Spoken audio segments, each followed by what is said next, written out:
শুরুতেই দেখানো হয় যেখানে আমোস নিজের ওয়াইফের ক্লোজে যায়। তার ওয়াইফের নাম জেড। এখানে জেড বলে, তুমি কেন আমার ক্লোজে আছো? আমোস বলে, তুমি বুঝতে পারছো না আমি কেন তোমার ক্লোজে যাচ্ছি? আর আমি তো তোমার হাজবেন্ড, তাই আমি তোমার ক্লোজে যেতেই পারি। তুমি কোনো চিন্তা করো না, আমি তোমাকে খুশি করিয়ে দেব। এরপরে সবসময় তোমার শুধু আমাকেই মনে থাকবে। তখন জেড বলতে চাচ্ছিল তুমি জানো না, কিন্তু জেডকে কোনো কিছু বলতেই দেয় না। এর আগে আমোস বলে, আমি জানি তুমি অন্য কারোর সাথে নাইট স্পেন্ড করেছো, কিন্তু এতে আমার কোনো কিছু যায় আসে না। আজকে তুমি আমার সাথে থাকবে আর আমি সবকিছু ভুলিয়ে দেব। এরপরে জেডকে বেডে নিয়ে আসে আর জেডকে কিস করতে শুরু করে। জেড জিজ্ঞাসা করে আমোসকে, তুমি আমার সাথে এমনটি কেন করছো? কেন তুমি আমার ক্লোজে আছো? আমোস বলে, কেন? যখন তুমি আমার সাথে চিট করেছিলে তখন তোমার এরকম কোনো কিছুই মনে হয়নি, আর তুমি আমার সাথে চিট করেছো, তাই তো আজ তোমার সাথে আমি এমনটি করছি। জেড বলে, তাহলে তুমি আমাকে নিজের সাথে কেন রেখেছো? আমাকে কেন এখান থেকে যেতে দিচ্ছ না? আমোস বলে, আমি যদি এখান থেকে তোমাকে যেতে দেই তাহলে তোমার উপর থেকে রিভেঞ্জ কিভাবে নেব? আর তুমি ভুলে গিয়েছো 3 বছর আগে তুমি আমার সাথে কি করেছিলে? 3 বছর আগের একটি ফ্ল্যাশব্যাক দেখানো হয় যেখানে আমোস এসেছিল জেডের সাথে দেখা করতে আর জেডকে বলে, আমি পরীক্ষায় পাশ করে গিয়েছি, এখন আমরা দুজনে বিয়ে করতে পারবো। গার্ডরা এখানে আমোসকে জেডের কাছে যেতে দেয় না আর জেড এখানে বলে, কিন্তু আমি তোমার সাথে একদমই বিয়ে করব না। আমি অবশ্যই বিয়ে করব, কিন্তু অন্য কাউকে। এই কথা শোনার পর আমোস বলে, তুমি অসুস্থ তাই এরকম কথা বলছো। আর দেখো আমি তোমার জন্য এখানে ক্যান্ডি নিয়ে এসেছি, তুমি তো ক্যান্ডি অনেক বেশি পছন্দ করো। কিন্তু এখানে জেড ক্যান্ডিগুলো নিচে ফেলে দেয় আর আমোসকে বলে, তুমি কত বোকা, তুমি কিভাবে ভাবতে পারলে আমি তোমার মতন একজন গরিবকে বিয়ে করব? আমি অনেক ভালো ফ্যামিলির মেয়ে, তাই অবশ্যই কোনো রিচ ছেলেকে বিয়ে করব, তোমাকে বিয়ে করতে পারবো না। তুমি এতটাই বোকা যে এই কয় বছরে এটা বুঝতে পারোনি। আমোস বলে, আমি জানি তুমি এইসব কিছু নিজের মন থেকে বলছো না, তোমাকে কেউ জোর করেছে এই সব কিছু বলার জন্য, তুমি শুধু আমাকে তার নামটা বলো। কিন্তু এখানে জেড বলে, আমাকে কেউ জোর করেনি, আমি তোমাকে কখনো ভালোই বাসিনি। আমোস বলে, তুমি এইসব মিথ্যে কথা বলছো, আমরা দুজনে একসাথে প্রমিস করেছিলাম সারা জীবন একসাথে থাকবো, তাহলে আমাদের দুজনের ভালোবাসা মিথ্যা ছিল? এখানে তখন বলেন জেড যে হ্যাঁ, আমাদের দুজনের ভালোবাসা মিথ্যা ছিল আর আমি তার প্রমাণও দিয়েছি। ও নিজের মাথা থেকে একটি হেয়ার পিন বের করে, ওটা নিচে ফেলে দেয় আর বলে, তুমি আমাকে এই হেয়ার পিনটা আমার বার্থডেতে গিফট করেছিলে, দেখো এটা এখন আমি ফেলে দিয়েছি, আর তোমার এইসব সস্তা গিফটগুলো আমার একদমই পছন্দ না। জেড তো এরপরে ভিতরে চলে যায়। আমোস এইসব কিছুতে অনেক বেশি হার্ড হয় আর এখানে বলে, তুমি আমাকে বাজেভাবে চিট করেছো, আমি অবশ্যই তোমার ওপর থেকে এর প্রতিশোধ নেব আর তোমাকে তোমার জায়গা দেখিয়ে দেব যে আমার সাথে চিট করার ফলাফল কি হতে পারে। আজ আমি গরিব বলে তুমি আমার সাথে এমনটি করেছো, কিন্তু আমি অবশ্যই তোমার উপর থেকে একদিন প্রতিশোধ নিয়েই ছাড়বো। পেশেন্টে আমোস জেডকে বলে, আমি তোমাকে অনেক বেশি হেট করি আর কখনোই আমি তোমাকে ক্ষমা করে দেব না। আর তোমার যেখানে বিয়ে হয়েছিল ওই ছেলেটি তোমাকে কেমন ভাবে কিস করেছে, আমি ওই সব কিছু তোমাকে ভুলিয়ে দেব। আর এখানে জেডকে ও কিস করতে শুরু করে। জেড তখন মনে মনে বলতে থাকে, আমোস তুমি জানো না আমি কিছুদিন পরেই মারা যাব। পরদিন সকালে আমোস উঠে পড়ে আর এখানে জেডকে বলে, কাল তুমি আমাকে অনেক ভালোভাবে স্যাটিসফাই করতে পেরেছো, তাই আমি তোমার উপরে অনেক বেশি খুশি হয়েছি। আমোস এখান থেকে চলে যায়। তখন আমরা দেখতে পাই জেডের মুখের ভিতর থেকে ব্লাড পড়ছে আর এই কারণে ওর শরীরটা অনেক দুর্বল হয়ে যায়। তখন এখানে জেড ডক্টরের কথা মনে করে। 3 বছর আগে ডক্টর ওকে বলেছিল যে তোমার যে রোগটি হয়েছে এটা কিছুতেই আমরা সারিয়ে তুলতে পারবো না আর তুমি কিছুদিন পরেই মারা যাবে। আর এইসব কিছু মনে করতে করতে এখানে দাসী চলে আসে আর দাসী এখানে দেখতে পায় জেডের অবস্থা খারাপ, তাই জিজ্ঞাসা করে, আমোস কি জানে না আপনার অবস্থা অনেক খারাপ, কিছুদিন পরেই তো আপনি মারা যাবেন, তাহলে আপনার সাথে এমনটি কিভাবে করতে পারে? জেড ভাবে আমোস আর ওকে একদমই ভালোবাসে না, ওকে শুধুমাত্র ঘৃণা করে আর দাসীকে বলে, তুমি কোনো চিন্তা করো না, আমি আমোসের কাছ থেকে ডিভোর্স নিয়ে নেব, এরপরে আমরা দুজনে এখান থেকে চলে যেতে পারবো। এরপরে জেড চলে আসে আমোসের সাথে কথা বলতে, কিন্তু এখানে দেখতে পাই জ্যান নামের একটি মেয়ে আমোসের সাথে বসে রয়েছে। আমোস এখানে জেডকে দেখতে পেয়ে জ্যান নামের মেয়েটির সাথে ফ্লার্টিং করতে শুরু করে, যাতে করে এটা দেখার পর এখানে জেড অনেক বেশি হার্ড হয়। জেড এখানে আমোসকে অন্য কোনো মেয়ের পাশে দেখার পর হার্ড হয়, কিন্তু এটা প্রকাশ করে না। আর আমোস এখানে জেডকে অর্ডার করে জ্যানের জন্য চা নিয়ে আসার কথা বলে, কিন্তু জেড মানা করে দেয়। জ্যান এই কারণে রেগে যায় জেডের ওপরে আর জেডকে বলে, তোমার এত বড় সাহস কিভাবে হয়, তুমি একজন সামান্য দাসী, তাহলে রাজার অর্ডার কিভাবে অমান্য করতে পারো? এর অপরাধে আমি তোমাকে প্যালেস থেকে বাইরে বের করে দিতে পারবো। জেড বলে, তাহলে তুমি আমাকে প্যালেস থেকে বাইরে বের করে দাও, আমি এখান থেকে চলে যাব। আর এখানে ও চলে যেতে নিয়েছিল, কিন্তু আমোস বলে ওঠে, তুমি আমার ওয়াইফ আর আমার পারমিশন ছাড়া এখান থেকে কোথাও যেতে পারবে না, আমি তোমাকে এখানেই থাকতে বলেছি, তাহলে তুমি এখানেই থাকবে। জেড আমোসকে বলে আমার তোমার সাথে একা কিছু কথা রয়েছে, তাই এখান থেকে ভিতরে যাওয়ার কথা বলে। কিন্তু আমোস বলে আমি এখান থেকে ভিতরে যেতে পারবো না, তোমার যা বলার রয়েছে এখানেই বলো। আর জানে সে বাইরের কেউ না। জেড এখানে বলে আমার তোমার কাছ থেকে এখন ডিভোর্স চাই, আর আমি এর জন্য একটি পেপারও বানিয়ে নিয়ে এসেছি, তুমি এখানে সাইন করে দাও। আমোস এইটা দেখার পর অনেক বেশি রেগে যায়। আর এখানে তখন ও জেডের গলা ধরে জেডকে বলে তোমার কি মনে হয় আমি তোমাকে ডিভোর্স দেবো? কখনোই না, তুমি যতদিন বেঁচে রয়েছো আমার সাথে এই প্যালেসেই থাকবে, আমি তোমাকে তোমার মৃত্যুর আগ পর্যন্ত অত্যাচার করব, আর তুমি এখান থেকে কোথাও যেতে পারবে না। তুমি আমাকে যেভাবে চিট করেছো আমি এখন তোমার উপর থেকে রিভেঞ্জ নেব, আর তোমাকে এরকম ভাবে আমার ওয়াইফ হয়ে এই প্যালেসে থাকতে হবে। এরপর আবার নিজেই বলেন জেডকে তোমার যদি ডিভোর্সের প্রয়োজন হয় তাহলে কাল তুমি বাড়ি চলে আসো, আর ওখানেই আমি তোমাকে ডিভোর্স পেপারে সাইন করে দেব। এরপরে জ্যানকে নিয়ে এখান থেকে চলে যাচ্ছিল, তখন আমরা জেডকে দেখতে পাই ও নিচে পড়েছিল, আর জেডের মুখের ভিতর থেকে অনেক বেশি ব্লাড পড়েছে।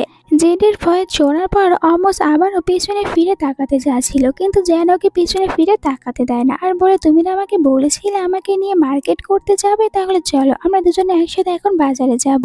আমোসও এখানে জ্যানের কথাই রাজি হয়ে যায়, তাই তো জ্যান এখান থেকে আমোসকে নিয়ে চলে যায়। আর আমোস দেখতেও পায় না জেডের শরীরটা কত বেশি খারাপ হয়েছে। পরের সিনে দেখানো হয় জেডের দাসী জেডকে রেডি করে দিয়েছিল, আর এখানে জেডকে বলে আপনি ওখানে যেতে কেন রাজি হয়েছেন, আমরা চাইলে এখান থেকে এমনিতেই পালিয়ে যেতে পারবো, যেরকম ভাবে আমরা 400 থেকে পালিয়ে এসেছিলাম আর কেউ আমাদেরকে ধরতেও পারেনি।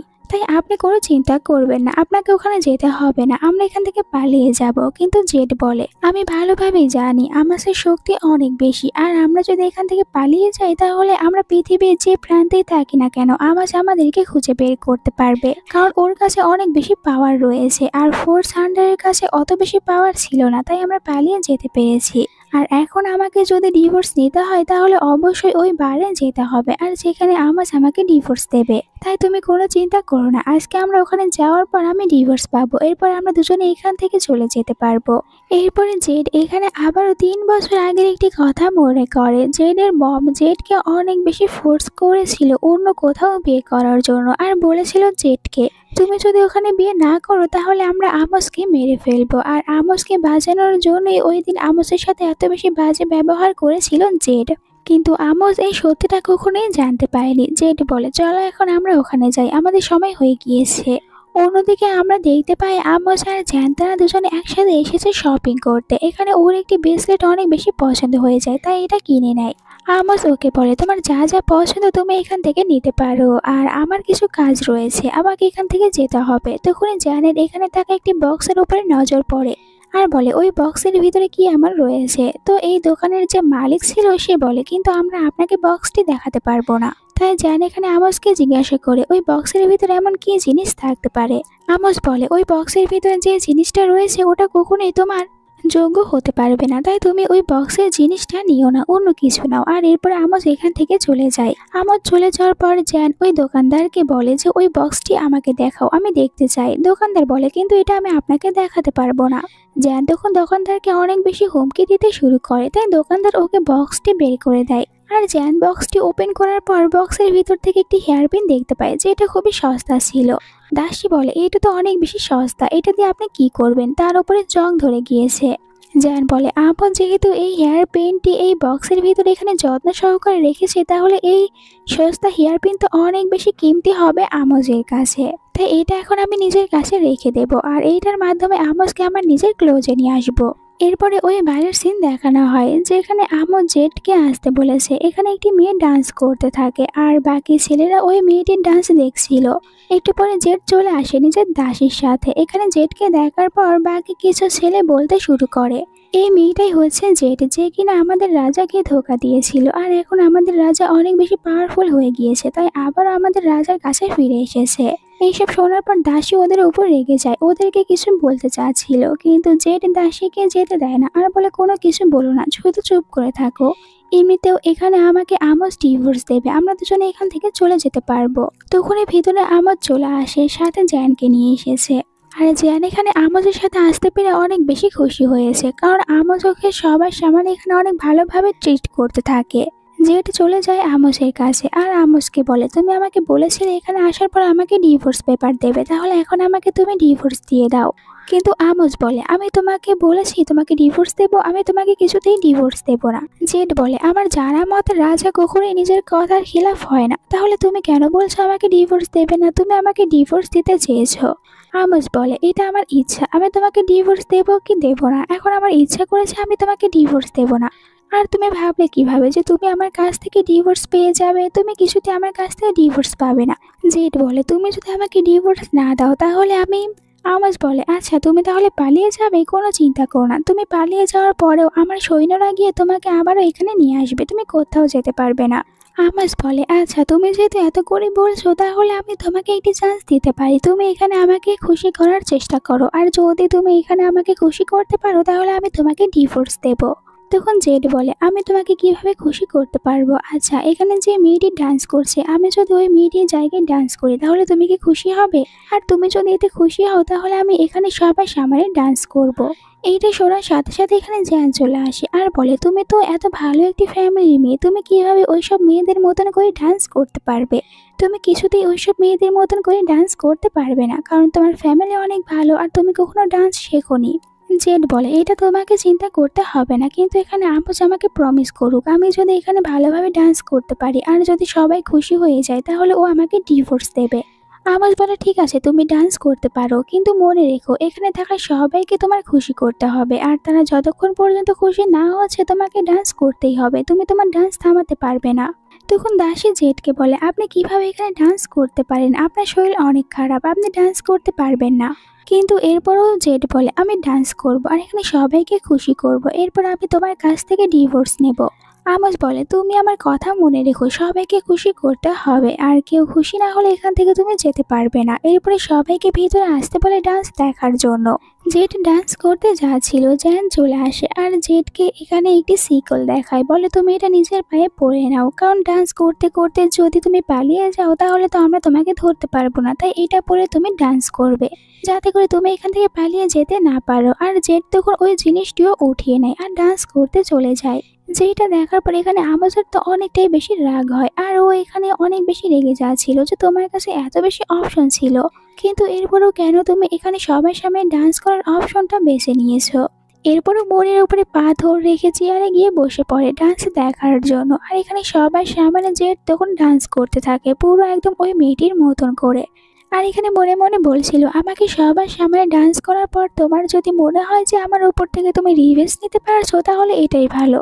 আর ওকে ডান্স করতে দেখার পর এখানে বারবার আমোস তখন এই কথাই মনে করতে থাকে, আমার কাছে এখন তো কোনো কিছুর অভাব নেই, তাহলে তুমি আমাকে কেন ডিভোর্স দিতে চাচ্ছ? আর এই ডিভোর্স দেওয়ার জন্য এখানে সবার সামনে ডান্স করছো। জেডের পায়ে যেহেতু ওই সিকলটি ছিল তাই ওইটার কারণে জেডের পায়ে থেকে রক্ত পড়তে শুরু করে, আর যার কারণে ও ভালোভাবে ডান্সও করতে পারছিল না। আসলে জ্যাড এখানে ওই সিকলটি চেঞ্জ করে দিয়েছে, যার কারণে জেড নিজের পায়ে ব্যথা পাচ্ছে। জেড অনেক কষ্ট করে ডান্স করে, একটু পরে থেমে যায় আর বলে, আমি ডান্স কমপ্লিট করেছি। তখন আমোস বলে, কিন্তু আমি তোমাকে বলেছিলাম এখানে থাকা সবাইকে তোমার খুশি করতে হবে, আর জিজ্ঞাসা করে সবাইকে যে তোমরা কি খুশি হয়েছো? এখানে তখন বাকিরা বলে যে এটা অনেক ভালো ডান্স করে, তাই আমরা ওর আরো কিছুটা ডান্স দেখতে চাই। এইটা শোনার পর আমোস এখানে জেডকে বলে, সবাই তোমার আরো বেশি ডান্স দেখতে চাচ্ছে, তাই তুমি এখানে আরো বেশি ডান্স করবে, কিন্তু জেড ডান্স করতে মানা করে। আমোস বলে, কেন তোমার কি ডিভোর্স চাই না? তাহলে তুমি এখানে ডান্স করো, কারণ সবাই এখনো তোমার ডান্সের উপরে খুশি হয়নি, তাই তুমি ডান্স করবে। আর এরপরে এখানে ও নিজেই চলে আসে জেডের কাছে আর জেডকে ধরে বলে, তুমি তো বলেছিলে ডান্স করবে, তাহলে এখন ডান্স করতে মানা কেন করছো? এখানে তুমি ডান্স করো। তোমার আমার কাছ থেকে ডিভোর্স নেওয়ার এতই বেশি তাড়াহুড়া রয়েছে যে তুমি এখানে সবার সামনে ডান্স করতে চলে এসেছো। আর এখানে জোর করে ও তখন কিস করতে শুরু করেন জেডকে। জেডের তখন মনে পড়ে জেডের আগে যার সাথে বিয়ে হয়েছিল ওই ছেলেটি জেডকে অনেক বেশি অত্যাচার করতো আর জেডের সাথে জোর জবরদস্তি করতো। এই সব কিছু মনে পড়ার পর জেড এখানে হঠাৎ করে দেখা যায় আমোসকেই থাপ্পড় মারে। এরপরে আমোসকে বলে, তুমি আমাকে একদমই টাচ করবে না, আর আমার সব থেকে বড় ভুল এটাই ছিল যে আমার আবারও তোমার সাথে দেখা হয়েছে। এরপরে জেড এখান থেকে চলে যেতে নিচ্ছিল, তখনই বাকি সবাই এখানে জেডের নামে অনেক বাজে বাজে কথা বলতে শুরু করে। জেডকে বলছিল জেড কিভাবে এখানে সবার সামনে নিজের হাজবেন্ডকে এত বেশি ইনসাল্ট করতে পারে। এখানে সবার সামনে নিজের হাজবেন্ডকে থাপ্পড় মেরেছে। এখানে তো আমাদের রাজা অনেক ভালো, যার কারণে ওকে কোনো কিছুই বলছে না, ওর সব কিছু মেনে নিচ্ছে। এরপরে আমাজকে বলে এরকম মেয়েকে ডিভোর্স দেওয়াই উচিত, আপনি একে ডিভোর্স দিন, এরপরে একদিন আমার সাথে থাকতে পাঠান, দেখবেন আমি একে শিক্ষা দিয়ে দেবো, এরপর আর একদম এরকম কিছু করবে না। সবাই যেহেতু এখানে জেডকে নিয়ে বাজে বাজে কথা বলছিল, তাই আমজ সবার উপরে রেগে যায় আর চিৎকার করে সবাইকে চুপ থাকতে বলে। এরপরে বলে জেড আমার ওয়াইফ, আর এখানে কেউ আমার ওয়াইফের নামে কোনো বাজে কথা বলবে না, আর কেউ যদি এরকম ভাবে বাজে কথা বলো তাহলে তাকে আমার সামনে আসতে হবে। সবাই তখন ভয় পেয়ে যায় আর এখান থেকে চলে যেতে শুরু করে। জেডও নিজের দাসীর সাথে এখান থেকে চলে যায়। জ্যান আমজকে বলে তুমি জেডকে কেন ডিভোর্স দিচ্ছ না, আর ওকে কেনই বা এখান থেকে যেতে দিচ্ছ না? তুমি কি এখনো জেডকে অনেক বেশি ভালোবাসো, যার কারণে ওকে এখান থেকে যেতে দিচ্ছ না? এখানে আমজ বলে ওকে আমি কিছুতেই আমার কাছ থেকে দূরে যেতে দেব না, জেডকে সবসময় আমার সাথেই থাকতে হবে, জেড মারা যাওয়া পর্যন্ত আমার সাথেই থাকবে, আর আমি ততদিন ওকে অত্যাচার করে যাব যাতে করে আমি আমার রিভেঞ্জ নিতে পারি। পরের দিন সকালে দেখানো হয় জেডকে। জেডের শরীর অনেক খারাপ হয়ে যায় আর দাসী এখানে তখন জেডকে সাহায্য করছিল বসতে। জেড এখানে বসে পড়ে, কিন্তু তখনই জেডের কাছে আবার জ্যান চলে আসে আর এখানে আসার পরে বলে তোমাকে আমি একটি গিফট দিতে এসেছি। এরপর এখানে ও জেডকে থাপ্পড় মারে আর জেডকে বলে কাল তুমি আমজের সাথে ভিতরে যা করেছিলে ওই টানে রিটার্ন তোমাকে দেওয়ার জন্য আমজ আমাকে এখানে পাঠিয়েছে, তাই তোমাকে আমি এই থাপ্পড়টা মেরেছি। কিন্তু শোনো, নেক্সট টাইম থেকে আর কখনোই তুমি আমজের সাথে এত বাজে ব্যবহার করবে না। দাসী তখন জেডকে জিজ্ঞাসা করে আপনি ঠিক আছেন তো, আপনার কোনো কিছু হয়নি? জ্যান বলে আমি শুধু ওকে একটি থাপ্পড়ে মেরেছি, এটা বড় কিছুই ছিল না, আর ও কাছের তৈরি না যে একটি থাপ্পড় খাওয়ার পর ভেঙে যাবে। দাসী জ্যানকে বলে এতে তো জেডের কোনো দোষ নেই, সব কিছু আমাদের দোষ, কারণ কিছুতেই তো এখান থেকে আমাদের দুজনকে যেতে দিচ্ছে না, আর জেডকে ডিভোর্সও দিচ্ছে না। জেড তো একদমই আমজের সাথে থাকতে চায় না, ওর কাছ থেকে ডিভোর্স নিতে চাচ্ছে, কিন্তু এরপরও ডিভোর্স দিতে চাচ্ছে না। আর তোমাকেও তো এখানে বিনা টাইটেলে নিজের মিস্ট্রেস বানিয়ে রেখে দিয়েছে। এটা শোনার পর জ্যান রেগে যায় আর দাসীকেও থাপ্পড় মারে। এরপরে দাসীকে বলে তুমি সামান্য একজন দাসী হয়ে কিভাবে আমার সম্পর্কে কথা বলতে পারো, আর আমজ আমাকে অনেক বেশি ভালোবাসে, তাই তো এখানে আমাকে রেখেছে।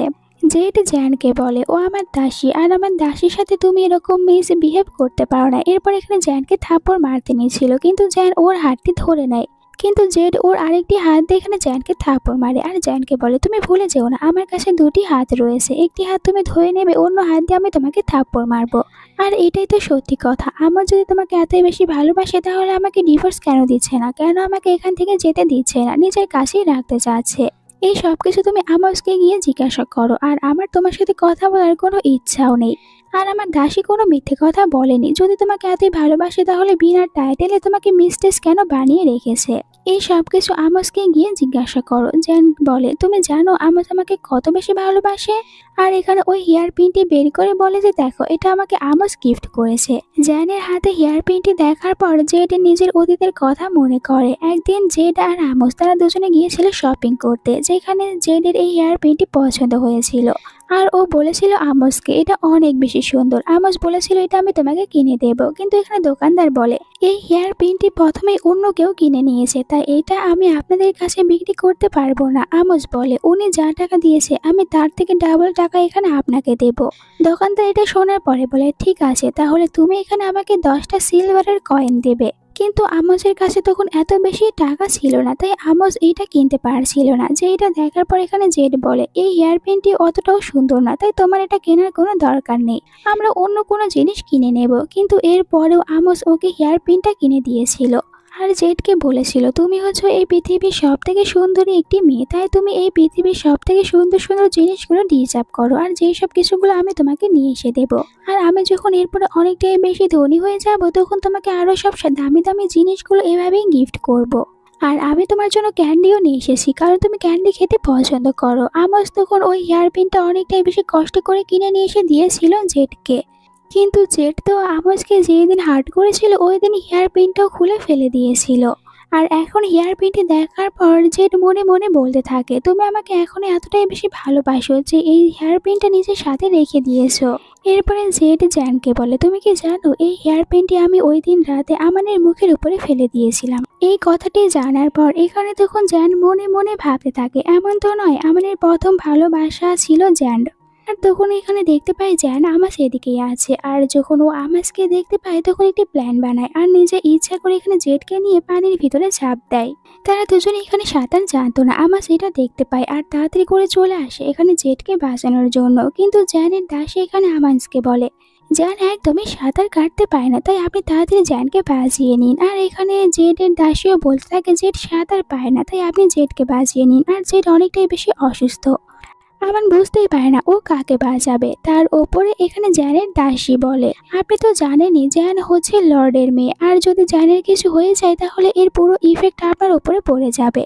আমাস তখন মনে মনে ভাবে যদি এখানে আমি জেডকে বাঁচাই, জ্যানকে না বাঁচাই, তাহলে জ্যানের বাবা লর্ড অবশ্যই জেডের ক্ষতি করার চেষ্টা করবে। তাই অনেক ভেবেচিন্তে এখানে আমান তখন বাধ্য হয়ে জ্যানকে বাঁচানোর জন্য ঝাঁপ দেয় আর ও এখানে জ্যানকে বাঁচিয়ে নেয়। যেটা দেখার পর জেন অনেকটাই বেশি হার্ড হয় আর ও মনে মনে বলতে থাকে আমি তো ভেবেছিলাম তুমি আমাকে ভালোবাসো, আমি কতটা বেশি বোকা। ওই হেয়ার পিনটি দেখার পর আমার মনে আবারও তোমার জন্য ফিলিং চলে এসেছিল, কিন্তু এটা আমি ভুলে গিয়েছিলাম যে তুমি শুধুমাত্র আমার উপর থেকে রিভেঞ্জ নিতে চাও। তুমি ভালো করেই জানো আমি সাঁতার কাটতে পারি না, কিন্তু এরপরও জ্যানকে বাঁচিয়েছো। পরের সিনে আমরা দেখতে পাই যে এখানে ম্যাট তো জেডের যত্ন করছিল। এখানে দুটি মেয়েদের ভিতরে ঝগড়া শুরু হয়ে যায়। তখন জেডের মেয়েটি বলে জেড আর কিছুদিনই বেঁচে থাকবে, এরপরে মারা যাবে। এই কথা শোনার পর এখানে বলে আমার যে তুমি এটা কি বলছো। তখন আবার জেনের মেয়েট বলে এই সব কিছু ইচ্ছা করে বলছে। আর এখানে আমি সত্যিটা সবাইকে বলতে চাই যে এই জেড মেয়েটি আসলে জ্যানকে নিয়ে পানিতে ঝাঁপ দিয়েছিল। জেডের দাসী বলে জেড এরকম কোনো কিছুই করেনি, এখানে জ্যান এসেছিল জেডকে বুলিং করতে। এই সব কিছু শোনার পর আমার অনেক বেশি কনফিউজড হয়ে যায় আর জিজ্ঞাসা করে সত্যিটা কি। আর এখানে ও কিছুটা গলে যাচ্ছিল জেডের উপরে। যেটা দেখার পর জ্যানের দাসী আর জ্যান তারা দুজনে আমানকে আবার ভুল বোঝাতে শুরু করে। জ্যান বলে আসলে আমি এখানে এসেছিলাম জেডের সাথে দেখা করতে, আর জেডকে আমি ওই হেয়ার পিনটা দেখিয়েছিলাম যেটা তুমি ওকে গিফট করেছিলে। আমি ভেবেছিলাম এই হেয়ার পিনটি দেখার পর ওর আবারও তোমার জন্য ফিলিং চলে আসবে আর তোমার কাছ থেকে ডিভোর্স নিতে চাইবে না, তোমরা দুজনে আবার একসাথে থাকতে পারবে। কিন্তু আমি ভুল ছিলাম, এরকম কিছুই হয়নি। বরং এখানে জেড ওই হেয়ার পিনটি দেখার পর অনেক বেশি রেগে যায় আর হেয়ার পিনটি নষ্ট করে দেওয়ারও অনেক বেশি চেষ্টা করেছে। এই সব কিছু দেখার পর এখানে আমার চলে আসে জেডের কাছে আর জেডকে জিজ্ঞাসা করে এখানে জ্যান যেসব কথাগুলো বলছে এইসব কথাগুলো সত্যি। তখন জেড বলে যা হওয়ার তা হয়ে গিয়েছে, এখন এটা সত্যি না মিথ্যা এইসব কিছু জেনে তুমি কি করবে। আমরা শুধুমাত্র তোমার কাছ থেকে ডিভোর্স চাই, তাই তুমি আমাকে ডিভোর্স দাও। জ্যান এখানে আমাদের সামনে অনেক বেশি ভালো সাজার অ্যাক্টিং করতে থাকে আর জেড বলে দেখো আমার একদমই তোমাদের দুজনের ভিতর আসার কোনো ইচ্ছা নেই। আর এখানে ও আমার কাছে হেয়ার পিনটা নিয়ে এসেছিল, যেটা দেখার পর আমি অনেক বেশি রেগে গিয়েছি। আর তুমি বা কেন এত বছর নিজের কাছে এই হেয়ার পিনটা রেখে দিয়েছো। আমার বলে আমি ভাবতেও পারিনি তুমি নিজে এরকম ভাবে চেঞ্জ হয়ে যাবে, আমি সম্পূর্ণ ভুল ছিলাম। এখানে বারবার শুধু জেড একটি কথাই বলছিল তুমি আমাকে ডিভোর্স দাও, আমি তোমার সাথে একদমই থাকতে চাই না। আমান বলে ঠিক আছে আমি তোমাকে ডিভোর্স দিতে রাজি আছি, কিন্তু এর জন্য তোমাকে এখানে জ্যানের কাছে থেকে ক্ষমা চাইতে হবে। জেন বলে তুমি যদি আমাকে ডিভোর্স দিতে রাজি হও তাহলে আমি এখানে জ্যানের কাছ থেকে ক্ষমা চেয়ে নেব। আর এরপরে এখানে ও জ্যানের কাছে ক্ষমা চাইতে শুরু করে। জ্যান বলে তুমি আমাকে সরি বলে আমাকে এত বেশি নিচু দেখিও না, কিন্তু জেড তো ওকে একদমই পাত্তা দেয় না। এরপরে এখানে বলে আমানকে আমি এখানে সরি বলে দিয়েছি জ্যানকে, তাই তুমি এখন আমাকে ডিভোর্স দেবে। ওর এইসব কথাবার্তাতে এখানে অনেকটাই বেশি হার্ড হয়ে যায় আমার, তাই এখানে ওকে হার্ড করার জন্য জ্যানকে কোলে উঠিয়ে নেয়। এরপরে বলে ঠিক আছে কাল তুমি ডিভোর্স পেপার পেয়ে যাবে আর তুমি কাল এখান থেকে চলে যেতে পারবে। এরপরে জ্যানকে নিয়ে চলে যায় আর দুজনকে চলে যেতে দেখতে থাকে এখানে জেড। আর ওর শরীরটা অনেক বেশি খারাপ ছিল তাই এখানে অজ্ঞান হয়ে যায়। পরের সিনে জেডকে দেখানো হয় যেখানে জেডের দাসী জেডের কেয়ার করছিল। এরপরে জেডকে বলে আপনি আপনার সত্যি কথাগুলো কেন বলে দিচ্ছেন না আমানকে, যে আপনার আগে যেখানে বিয়ে হয়েছিল ওই হাজবেন্ড আপনার উপরে অনেক বেশি অত্যাচার করত। এই কথাগুলো শোনার পর এখানে তখন মনে করতে থাকে যে ওর আগের কথা, যে ওর আগের যে লর্ডের সাথে বিয়ে হয়েছিল ওই লর্ডটাকে অনেক বেশি মারধর করতো। এই সব কিছু মনে করার পর এখানে জেড বলে কিন্তু আমি এইসব কথাগুলো আমানকে কেন বলবো, আমার নিজেও আমাকে হেট করে, তাই আমি আর এইসব কথাগুলো বলার পর এখানে নিজেকে সবার সামনে ছোট দেখাতে চাই না, তাই যতদিন রয়েছে এরকম ভাবেই থেকে যাব। অন্যদিকে আমানকে দেখানো হয় যেখানে ও তো জ্যানের কেয়ার করছিল। জ্যান জিজ্ঞাসা করে আমানকে, তুমি কি এবার সত্যি জেডকে ডিভোর্স দিতে চাচ্ছ? কারণ ওকে তো বলেছো ডিভোর্স দেবে। এখানে বলে আমান, হ্যাঁ এবার আমি সত্যি ওকে ডিভোর্স দেব।